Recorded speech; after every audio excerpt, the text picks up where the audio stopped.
Hello and welcome to Comic Book Opinions.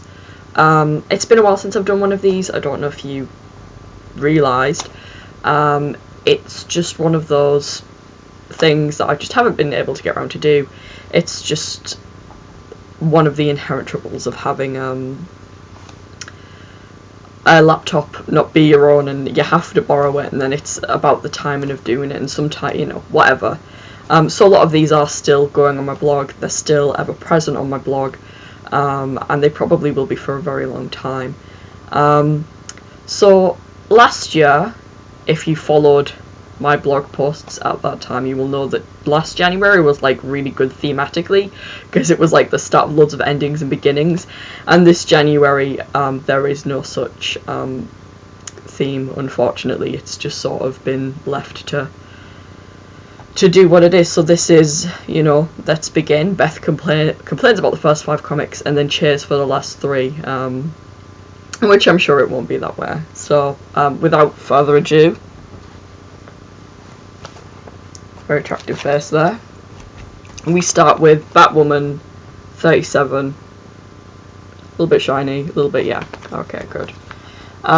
This comic, so I haven't really talked too much about the cancellation of Batwoman, because I was saving all of that for now, and I do think that deep down DC do care about Batwoman and they do want what's best for her, but they have a real funny way of showing it. It's like they don't really know how to best approach this character, and they kind of struggle, I think, sometimes to really understand what fans want, and they never really trusted, I think, Hayden Blackman and J.H. Williams III to kind of do what needed to be done, and they wouldn't kind of let them do what they want, and they kind of forced them off the book. So, and I don't know how much you can blame Mark Andrecchio for what has happened in Batwoman. Like, a lot of the reason why people have stopped reading this is, one, because I mean, if you liked Hayden Blackman and J.H. Williams III, well, they're gone now, like, they're not around anymore. If you liked the Mags and Kate relationship, that's gone now, that's not a thing anymore, and it certainly wasn't really leading up to. They argued a lot, and all of the meaningful conversations seemed to be happening between that fucking therapist character and Kate. Like, that therapist is just, he makes me so angry whenever I see him. I'm like, no, it's not supposed to be you, it's, it's ridiculous. He might as well be her love interest. Like, it's stupid. And I don't really know why DC didn't trust these writers to do what was best for the character. Was it just the lack of crossovers? Was it, was it literally the marriage? Was that the deal breaker? And I can certainly understand why, if you wouldn't let 2 characters get married, you'd be like, okay, I don't want to work on this book anymore, because that would be a deal breaker for me. Artistic integrity is like a really big thing, I think. But yeah, basically DC put those writers up because you're just not allowed any fun ever. It's not like Batwoman was a light book either. Lots of really horrible things happened in it. The only reason I'm still reading Batwoman at this point is out of loyalty. Like, I don't know what I would be doing if it was like, this comic's going to continue indefinitely. Like, with it being cancelled, I'm like, well, I might as well stick it around to the end. I owe her that much. She is such an important character to me that I'm going to keep going through it. But, DC, you wanted Batwoman to succeed in your way instead of letting her succeed in her own way. And because of that, you've made this book fail. Maybe Batwoman will get a new volume after an event or something, and with a new writer who loves her as much as we all do. And, I wish I could say I'm going to miss this comic, but in its current state, no. The actual issue itself, not that bad. Maybe if Etrigan could, like, actually tell Kate that, Nocturne is like, she's being hypnotised and stuff like that, I would like that, instead of just this vague-ass fuckboy. We need to move this story forward, otherwise it's just going to stagnate. I quite liked Clayface in it. Like, it was a very, like, the Ragman thing was funny because you would just flash back to him occasionally, and I'm like, no, that annoys me in TV programs when you only have like one scene with a character for like a whole episode, and it's like, what did that mean? You know, I don't know anything about the Ragman at this point. It's very that sound. One of the things that I do have to, like, was a bit of a deal breaker for me was this bye to men thing. Like, you know, in the real world, it would say Nocturna hangs out with gal pal. Yeah. Also, can I just say, why do writers never learn that we hate rape through hypnotism? Like, we don't like mind control rape. We didn't like it in Avengers 200. We've never liked it in pretty much any of the versions of Teen Titans it showed up. We don't like it now. Come on. Let's learn our lesson, shall we? A little bit. Come on. Then we've got X-Men 22. X-Men 22.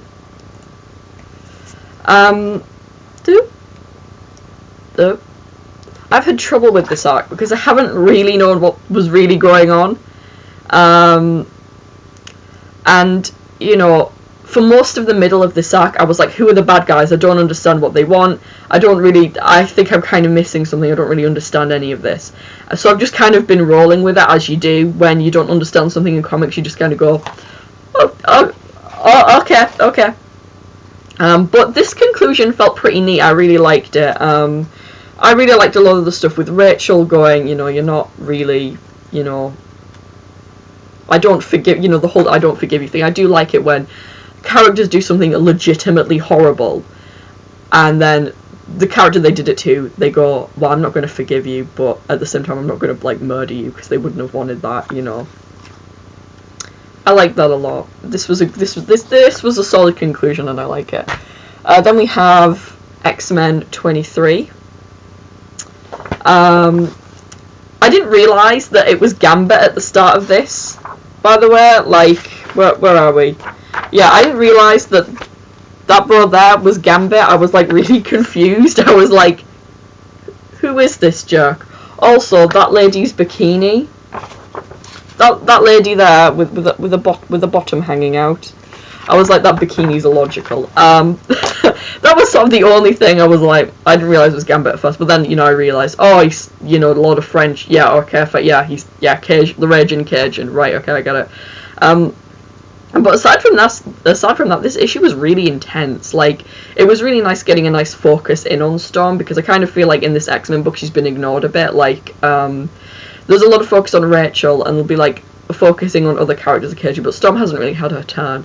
But, you know, you'd expect this sort of good storytelling from Willow Wilson, who's also the writer of Miss Marvel, so, you know, it was really intense. I really wanted to, like, comfort Storm and, like, help her, but the Ghost of Wolverine did that anyway.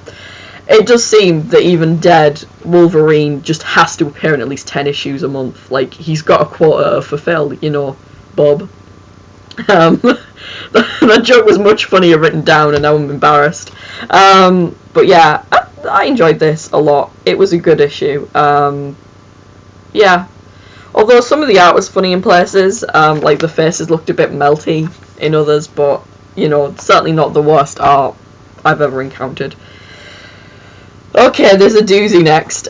This is Batgirl 37, with arguably one of my favourite covers of this collection of comics. I suppose this is December 1st to January 16th, I want to make that clear. I'm going to start off with the stuff I liked first, because there is quite a bit wrong in this comic, and, you know, I'm going to start off with the stuff I liked, because there's stuff wrong in this comic, and it needs to be addressed. I want to say first that Quide, is that, I don't know how you would quite pronounce his name, is like the cutest tech nerd ever. Well, he's kind of the second cutest next to Felicity Smock from Arrow, because she is the cutest. And, you know, he's always adorable. I love it when he appears, because he's just adorable and cute and nerdy, and I just want to go, oh, you're so cute and nerdy. And nice isn't the right word to describe Frankie using crutches, because she's overworking herself and she's making her old injury act up. But as a disabled person who's been through physio, it's really nice to show that people can go through physical therapy, and it's not like a magic wand that makes disabled people able-bodied all of a sudden.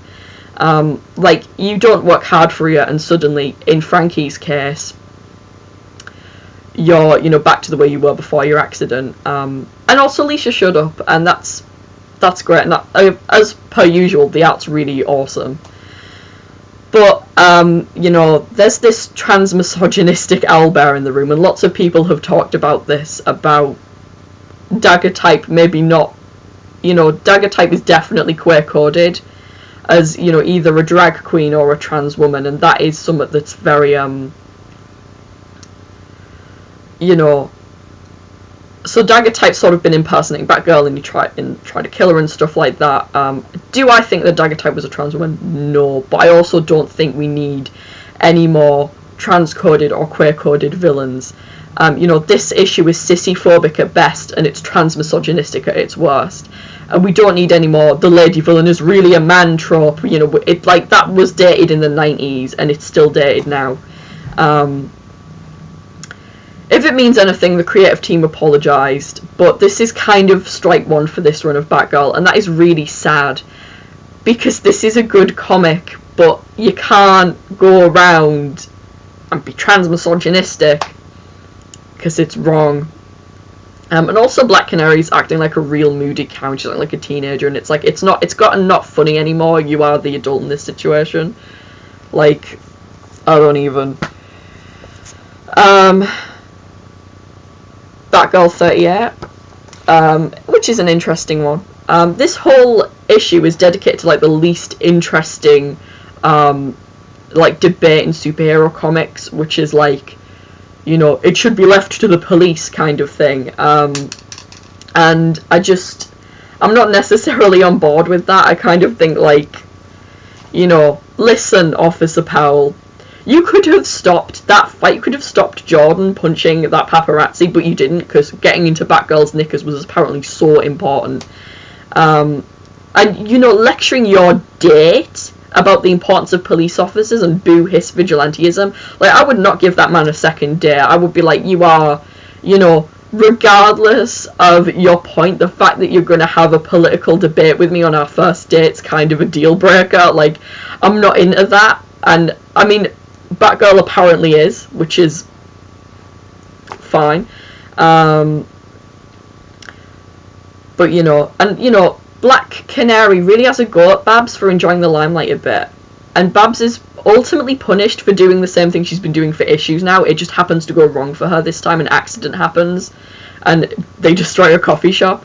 You know, I even think she's written out of character a bit just to make the point of this comic. You know, and it just sort of feels like it's kicking her when she's down, because to me it feels like Batgirl's just gotten happy again, because Gail Simone's run just ended, and that was intense stuff, you know, from beginning to end.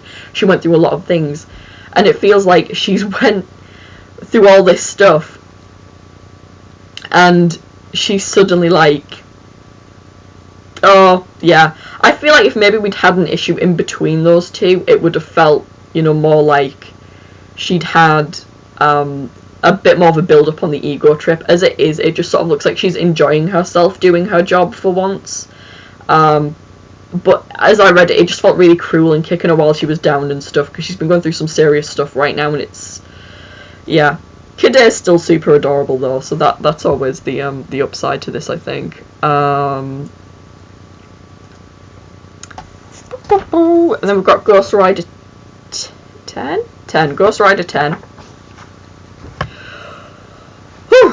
I'm glad that this isn't the last issue of Ghost Rider. I genuinely thought this was going to be the last issue. I was like really worried that this was going to be the last issue of Ghost Rider, because this is a really well written comic. Robbie Reyes is a really cool written character.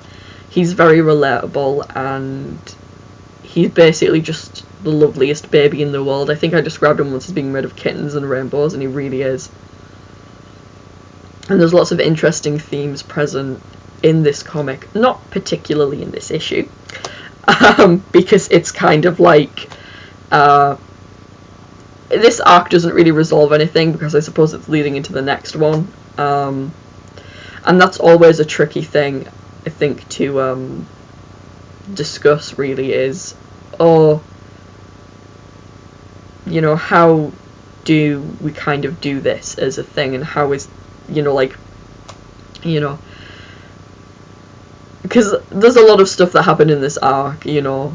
I hope Tradmore's back on art soon, because I did buy it for him being on artwork. But if he isn't, it's no big deal, I suppose. But I would like him to, and I'm glad that this isn't the last issue of Ghost Rider. I think people, you should go out and read Ghost Rider. I think it's really important that this comic survives. It's got one of the only, I mean, he's half Latino, half black, but Felipe Smith is like one of the only writers on that comic that's like, he's one of the only like non-white writers at Marvel, and that's really important, because as well as needing people of colour representation in the comics, we need them behind the comics as well. You know, we need artists from all different varying backgrounds, you know. Yeah.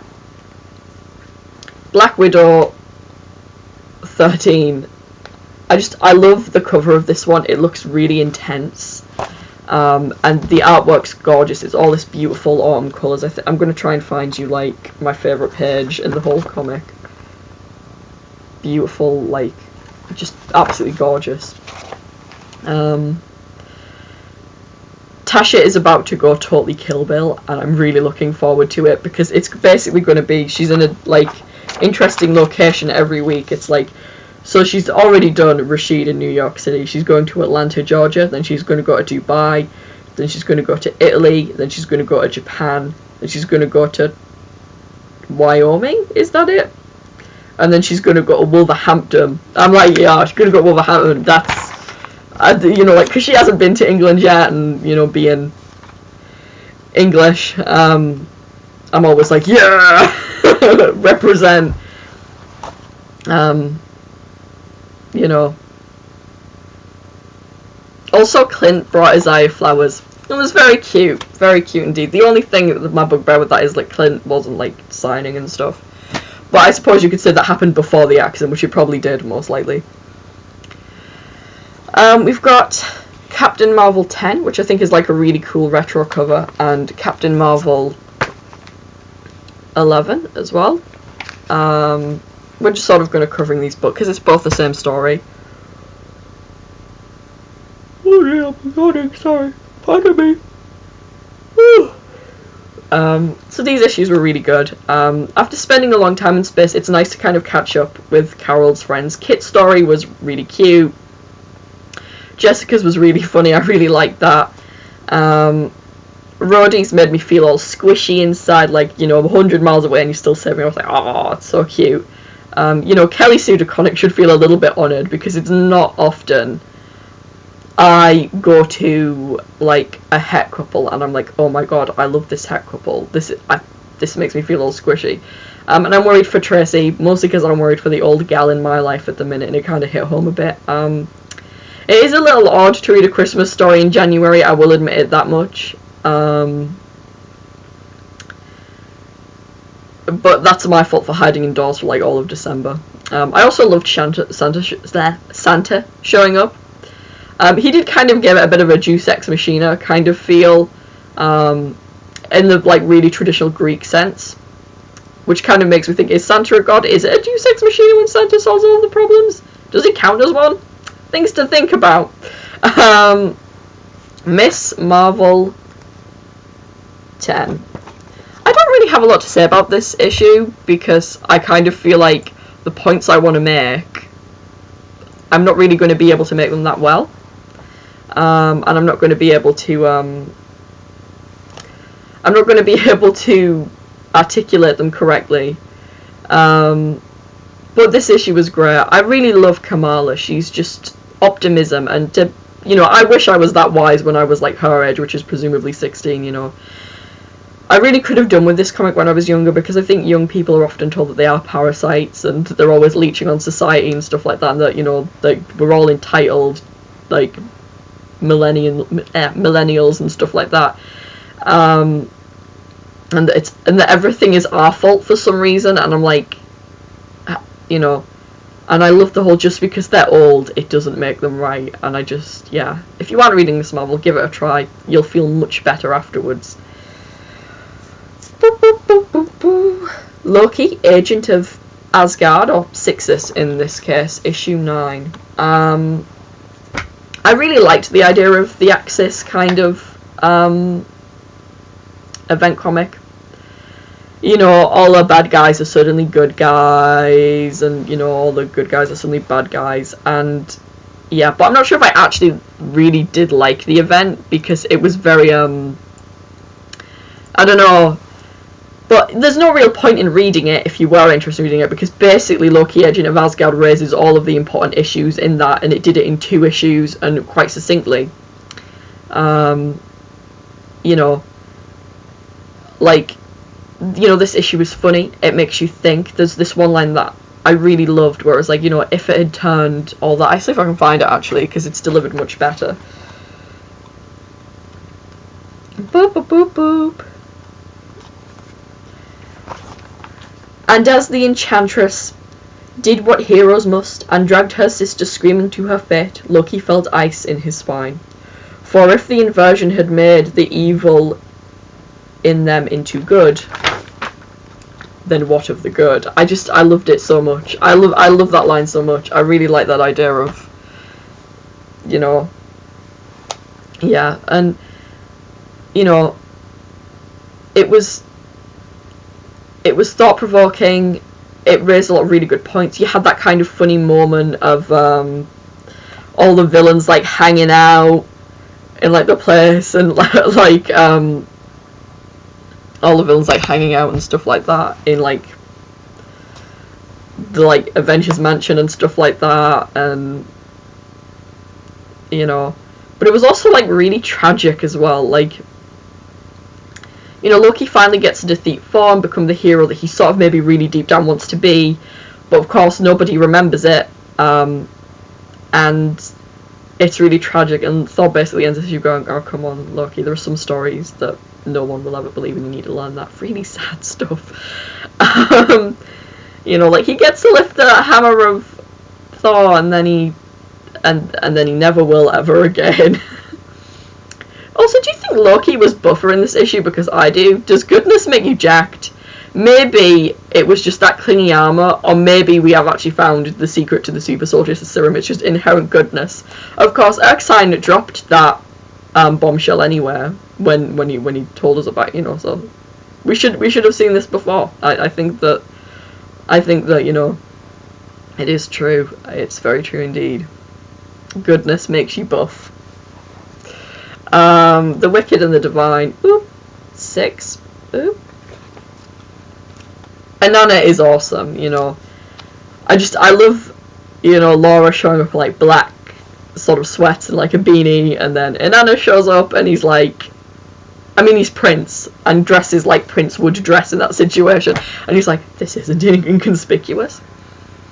Everything's purple and sparkles. Like, I always gush about the art in this, and that is also very good. I really love Jamie McKelvey's artwork, but you've got to really give credit to, you know, the colorist Matthew Wilson, who he makes everything he does is just with care and love and attention, and it is gorgeous, and everything's purple and sparkly, and you know, Inanna's Prince, and it's amazing. You know, if Laura's going to be mainly interacting with Inanna, I'm like 100% here for the right, you know, Laura and Inanna pop detectives. And the story kind of feels like it's got some forward motion thanks to Inanna as well, because like, actually, the assassins were fans, and that's like, because that really moves things forward. And I think it sort of was just sort of stuck in, here are the gods, and this is how this world works, which is fine. But now it kind of finally feels like we get to solve some problems and stuff like that. So, yeah.